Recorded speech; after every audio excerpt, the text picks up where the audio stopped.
भावना Gawdi 5 term पासून यवतमाळ वाशिम लोकसभा मतदारसंघाचे नेतृत्व करत आहे। परंतु 2024च्या निवडणुकीत उमेदवारी मिळवण्यासाठी प्रथमच त्यांना तीव्र संघर्ष करावा लागला। अखेरच्या क्षणी त्यांना उमेदवारी नाकारून राजश्री पाटील यांना उमेदवारी देण्यात आली। त्यांच्या उमेदवारीला शिवसैनिकांनी विरोध केला आहे।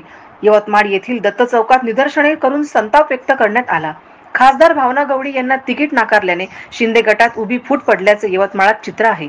आज या ठिकाणी यवतमाळ वाशिम लोकसभा मतदारसंघामध्ये मीडियाच्या माध्यमातून जयश्री हेमंत पाटील ताई यांना उमेदवारी दिल्याचं समजते, पण आम्ही यवतमाळकर या उमेदवारीला विरोध करतो। या ठिकाणी आमच्या सक्षम उमेदवार माननीय खासदार भावनाताई गवळी या 5 वेळा सातत्याने दिग्गजांना पराभूत करून या ठिकाणी निवडून आलेले आहे आणि त्यांच्याबद्दल सर्वसामान्य जनतेची किंवा कुठल्याही इतर पक्षाच्या लोकांचा कुठलाही विरोध नाही।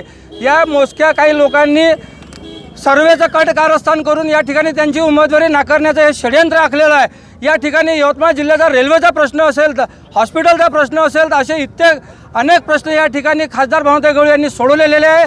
या ठिकाणी ज्यांना उमेदवारी दिली यांचा एका दिवसात कुठला सर्वे केलेला आहे आणि त्यांचा सर्वे जर आपण पाहिलं तर 2012 मध्ये नांदेड सर्कलमधून वाडी सर्कलमधून त्या पराभूत झालेल्या आहे। त्यानंतर 2019 मध्ये त्यांना विधानसभेची उमेदवारी दिली होती। त्या ठिकाणी दुसऱ्या क्रमांकाचे मतं हे अपक्षाने घेतले आणि जयश्रीताई पाटील या 3ऱ्या क्रमांकावर असून त्यांचं डिपॉझिट जमा झालेलं आहे। त्याचप्रमाणे हिंगोली मतदारसंघामध्ये हेमंत पाटील साहेबांना सुद्धा या ठिकाणी त्या स्थानिक पदाधिकाऱ्यांचा असो नागरिकांचा असो विरोध झालेला आहे। अशा पद्धतीचं कुठेही वातावरण यवतमाळ शहरामध्ये खासदार भावनाताई गवळी यांच्या संदर्भात लागू होत नाही। पण हे मोजक्या लोकांचं कटकारस्थान आहे की त्यांची मोजक्या लोकांची आम्ही वेळेवर नाव सांगू। जर आमची मागणी अगोदर हीच आहे की बाहेरच्या उमेदवाराला देण्यापेक्षा या ठिकाणी आमच्या खासदार भावनाताई गवळी यांनाच उमेदवारी दिली पाहिजे ही आमची आग्रहाची मागणी आमची एकनाथजी शिंदे साहेब देवेंद्र फडणवीस साहेब यांच्याकडे आहे आणि आम्हाला निश्चित विश्वास आहे या ठिकाणी ते आम्हाला न्याय देतील। ठळक घडामोडींसाठी देशोन्नती न्यूज चॅनलला सबस्क्राइब करा आणि बेल आयकॉन प्रेस करा।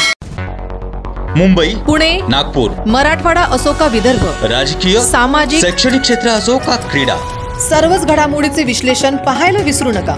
फक्त देशोन्नती न्यूजवर।